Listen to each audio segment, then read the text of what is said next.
Good, happy Wednesday morning, March 2019.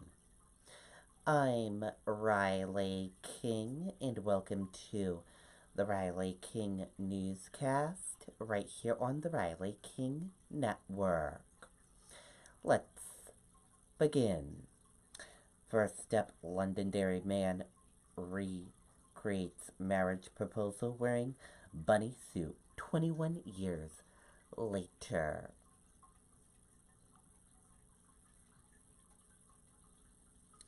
Let's take a listen to that video from WMUR News 9.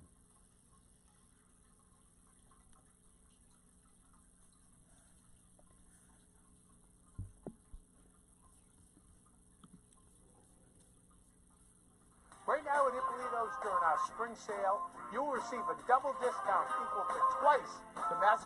It's not every day you see a 6'8" bunny at the Manchester-Boston Regional Airport.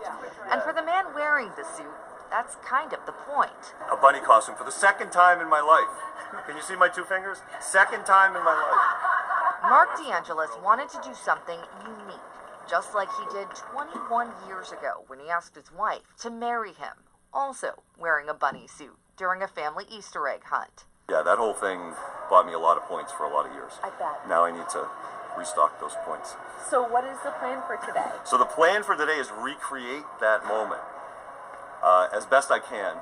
This time, his wife Jolene is on her way back from Florida. Landing in 10. Once again, she has no idea. The bunny suit is almost identical, especially the head. The head is perfect. But the most important part, the egg in his basket, holding something very special. And it's platinum, because it's our platinum anniversary. A new ring for their 20th wedding anniversary. And I ask her for another 20 years, at least. It's not every day you see a man in a bunny suit surprise the woman he loves. And move her to tears. She said yes. Yay! Yeah, I'm shocked. You have no clue, right? I had no clue. I had no clue. This time, their daughters Amanda and Audrey were there to watch. It's just my parents, and I love them so much, and I thought it was so sweet of him to think of her and do this for her. Very sweet. And Jolene says more than anything, her husband always puts her and their daughters first, and as you can see, always keeps them laughing. Okay, and there you go on that video and that report. Very cool indeed. Community voices concerns after learning several Windham teachers' contracts will not be renewed.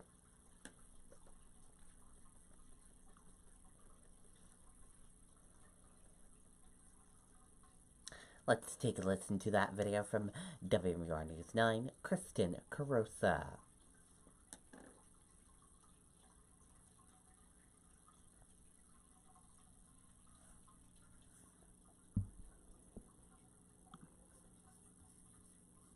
Do you need a new roof but think you can't afford it?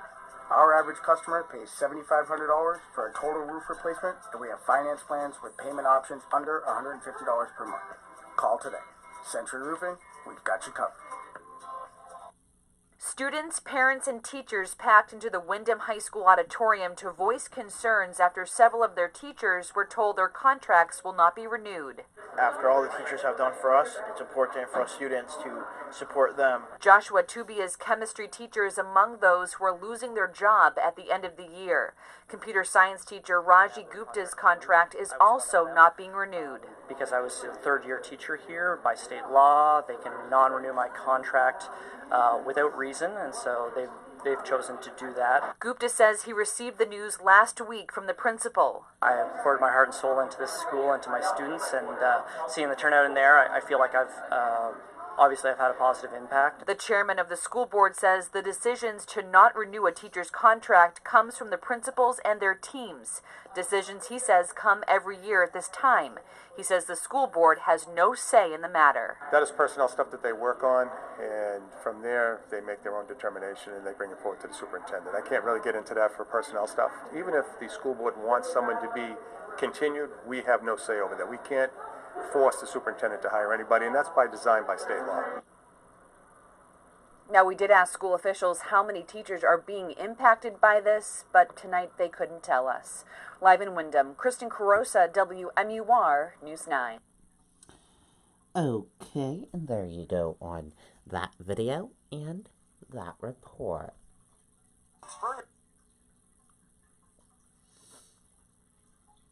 Crews battle 2-alarm barn fire in New Hampton.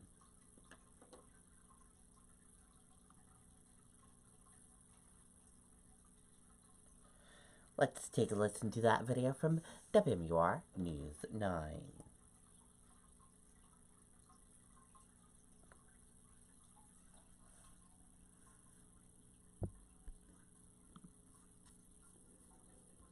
This is not your kid's sandbox.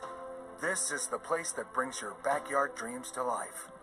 Right now, a 2-alarm fire at a barn on the New Hampton school campus is under investigation. It broke out around 9:30 tonight and is now knocked down. The building was used for storage, so thankfully no one was inside. Some nearby faculty housing was evacuated as a precaution, but that building was not damaged. No injuries have been reported. Okay, and there you go on that video and that report.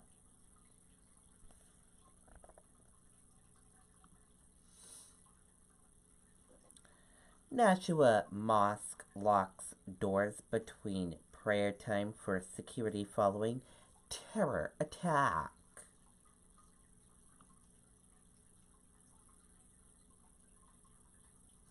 Let's take a listen to that video from WMUR News 9, Gene Mackin.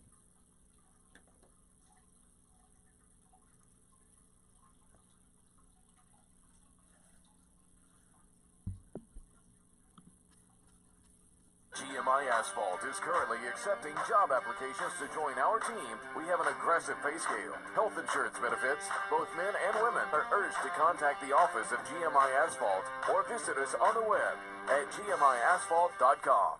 The heartbreak from New Zealand is felt here at the Islamic Society of Greater Nashua. It doesn't matter whether he's Muslim or non-Muslim. Any tragedies is the bad tragedy. Every time it happens. This mosque feels a connection to other mosques and all victims of terror attacks. A statement on their website condemning the attacks appeals to everyone to come together at this difficult time to stamp out the evil of Islamophobia and all other hatred based on race and religion. When you spend your time with negative energy and hate, why don't you convert that to a positive energy and love? Muslims anywhere, there's a saying in our religion that if one part of the body hurts, the rest of the body feels it too. So Muslims are like that too. We have a very tight community. There has always been an open door policy at this mosque, but after what happened in New Zealand, they have chosen to lock the doors, at least for a while. Which usually is unheard of, but the times are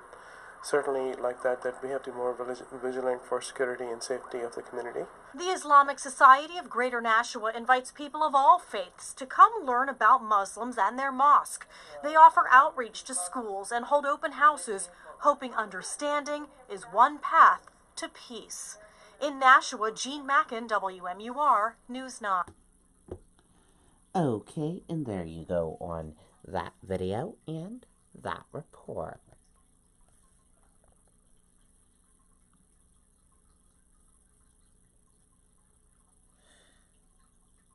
Cordon votes decide to eliminate police chief's position.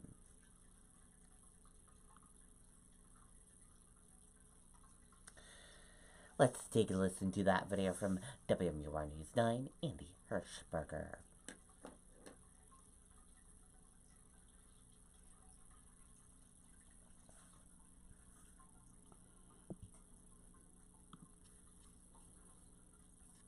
This is not your kid's sandbox. This is the place that brings your backyard dreams to life, with thousands of landscape. The police chief here in Croydon has been on the job since 2000, but his days may be numbered after a town meeting vote this past weekend. The sticker on the back of Chief Richard Lee's cruiser kind of says it all. For years, he has been the only officer in the town of Croydon. But on Saturday, by a vote of 48 to 36, residents decided to go with the selectmen's recommendation to contract services with the town of Newport, meaning Chief Lee would soon be out of work. I don't think it's fair to the town, let alone me. I mean, if I'm out of here, I'll go in the private sector. My law enforcement career is over because I will stop. Chief Lee says a move to police and EMS coverage by Newport would cause several problems, not to mention the loss of a personal hometown connection a local officer has to the town. Newport town officials say the select board would still need to approve a contract for service, and while there have been some informal discussions, there's nothing in writing. Croydon Selectman Joe Marco says he was torn about the decision, but he's comfortable with the vote. I support any decision the majority of people make, whether I'm for it or against it. Absolutely. Chris Roberts was at Saturday's vote. The decision, to me, is fine. It's what we need, change. The Croydon Board of Selectmen hope to have a formal agreement with Newport by July 1st. The chief says he'll wait and see. Going to continue working and serving the town of Croydon until that day, because it may not happen. The chief says that supporters will be circulating a petition to try to get the selectmen to reconsider this issue. In Croydon, Andy Hirschberger, WMUR News 9. Okay, and there you go on that video and that report.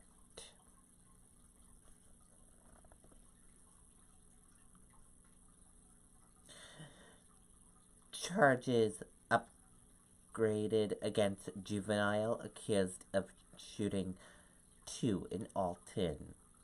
Let's take a listen to that video from WMUR News 9, Tim Callery.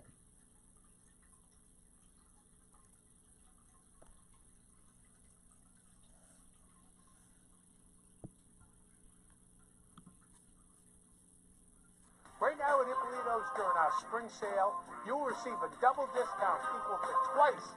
Upgraded charges tonight against the 11-year-old accused of a deadly shooting in Alton. He's now being charged with another count of the juvenile equivalent of second-degree murder. It comes after the man originally wounded in that shooting, James Eckert, died. Eckert's wife, Lizette, was also shot and killed. And tonight, the community is coming together to support family of James and Lizette Eckert. WMUR's Tim Callery is in Alton now with the fundraising efforts that are underway. Well, the call for help is being answered both here in Alton and beyond. Friday's shooting in Alton has sent shock through this tight-knit town. So much so that Police Chief Ryan Heath has asked the New Hampshire Behavioral Health Response Team to work with residents to cope with the tragedy. The team will offer services at the Alton Bay Community Center from 1 to 4 this Friday. Meantime, people are also making sure James and Lizette Eckert's relatives have what they need. Being a part of the community, want to make sure that we were able to step up. Corey Halverson is a coach for the Revolution United Soccer Club. The Eckerts are members. He's known Jim and Lizette for many years. Halverson just started the Eckert Family Fund at TD Bank. So it's going to help for initial costs of anything that they really have that's coming up. Right now there's a lot of things that are kind of unknown on what the next steps are going to look like, but every penny that goes into that account is going right back to the family. And he's not the only one lending a helping hand. There's a meal train that's going around. That link has been put out there within the community as well. There's also a need for the family's animals that they're taking care of. That's where Clark's Grain Store comes in. The Chichester business is collecting donations that will go to providing food and supplies for the Eckert's farm animals. They have an account and people can put money towards it, and then whoever is going to be feeding the animals can just use it again. We'll just come in and charge against it. Vice President Jeremy Yetton says it's been a non-stop flow of donations. Yesterday morning we put the account in, and by yesterday afternoon, we've already received $150. And donations for the Eckert Family Fund can be made at any TD Bank location. Reporting in Alton, I'm Tim Callery, WMUR News 9. Okay, and there you go on that video and that report.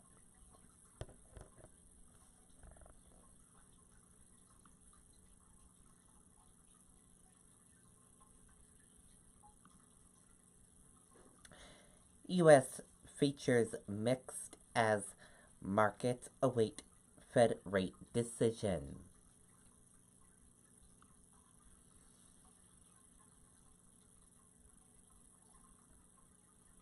U.S. stocks index trade mixed on Wednesday as investors await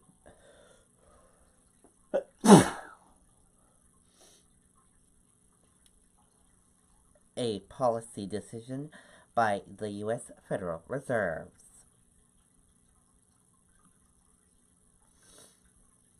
Trump wants to get to the bottom line of alleged anti-conservation bias on social media.